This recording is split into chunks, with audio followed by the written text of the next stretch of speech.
Nós já vimos no vídeo anterior na parte 1, que os primeiros animais surgiram a partir da evolução de organismos unicelulares em pluricelulares, que levou cerca de 3 bilhões de anos, e nos oceanos.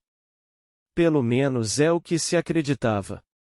Neste segundo vídeo na parte 2, vamos narrar um pouco sobre o surgimento dos primeiros animais vertebrados no planeta Terra, que deram origem aos animais pré-históricos e ao homem. Mas um novo estudo aponta que provavelmente só a primeira parte da afirmação é correta. Um grupo de pesquisadores dos Estados Unidos e do Canadá descobriram em amostras de rochas escavadas na China, os mais antigos fósseis de animais de que se tem notícia. Os registros paleontológicos estão depositados não em sedimentos marinhos, mas em depósitos de antigos lagos. Sabemos que a vida nos oceanos é muito diferente da vida em lagos, pelo menos no mundo moderno. Os primeiros representam ambientes muito mais estáveis e consistentes em comparação com os segundos, que tendem a ter duração mais curta, em termos evolucionários. Por conta disso, é surpreendente que a primeira evidência de animais esteja associada com lagos, que são ambientes que variam muito mais do que os oceanos, disse Martin Kennedy, professor do Departamento de Ciências da Terra da Universidade da Califórnia em Riverside. Estudos levantam importantes questões a respeito de quais aspectos do ambiente terrestre mudaram para permitir a evolução animal. Os pesquisadores centraram o trabalho na formação do Shantou, no sul da China, que contém fósseis altamente preservados com cerca de 600 milhões de anos. Nossa primeira surpresa foi descobrir na região uma abundância de um mineral chamado argila bentonítica. Em rochas com essa idade, essa argila é normalmente transformada em outros tipos.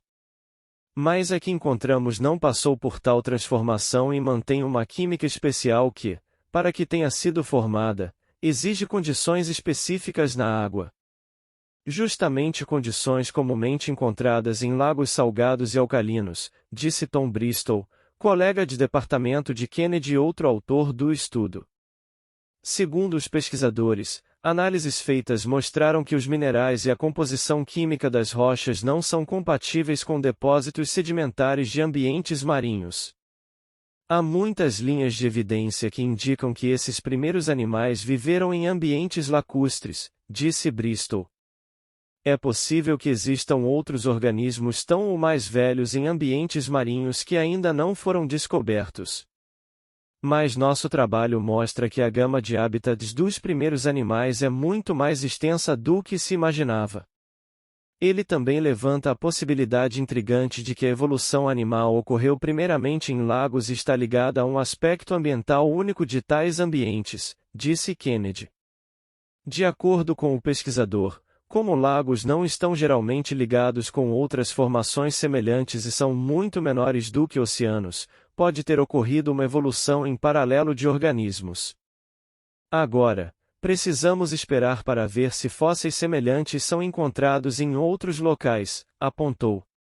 A maioria dos animais no centro do debate sobre a explosão cambriana são Protostomia e Protostomios, um dos dois grupos principais de animais complexos. O outro grupo principal, os Deuterostomios, contém invertebrados como estrelas do mar e ouriços do mar equinodermos, bem como cordados. Muitos equinodermos têm conchas duras de calcita, que são bastante comuns da pequena fauna de conchas do início do Cambriano em diante. Outros grupos de Deuterostomios são de corpo mole, e a maioria dos fósseis de Deuterostomios cambrianos significativos vem da fauna de Xinjiang, um Lagerstätte na China. Os cordados são outro grupo importante de deuterostomios, animais com um cordão nervoso dorsal distinto.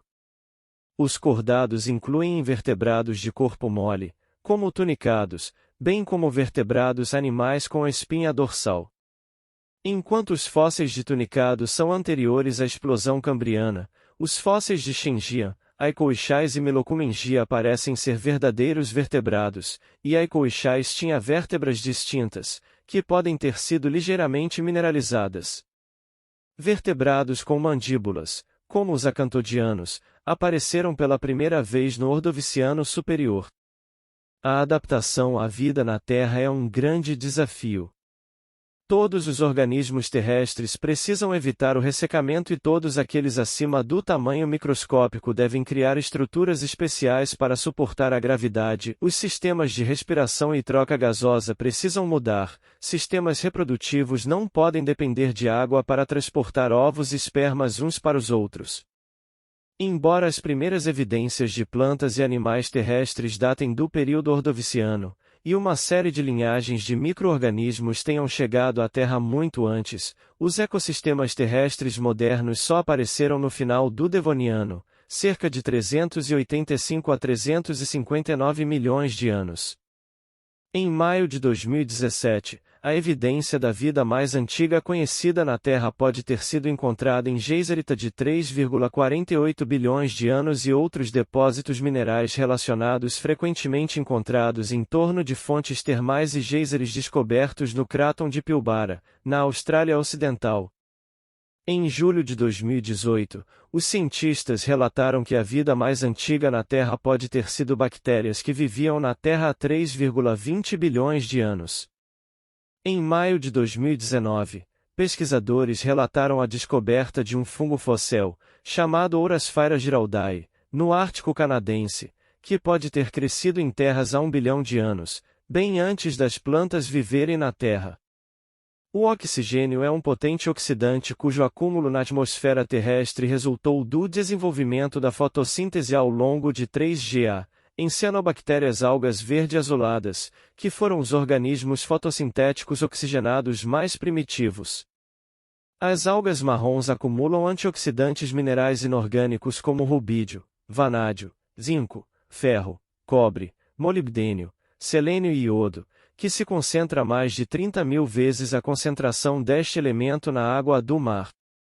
Enzimas antioxidantes endógenas protetoras e antioxidantes dietéticos exógenos ajudaram a prevenir o dano oxidativo.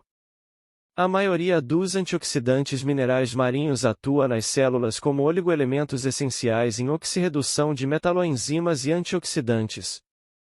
Quando as plantas e animais começaram a entrar nos rios e pousar por volta de 500 milhões, a deficiência ambiental desses antioxidantes minerais marinhos foi um desafio para a evolução da vida terrestre.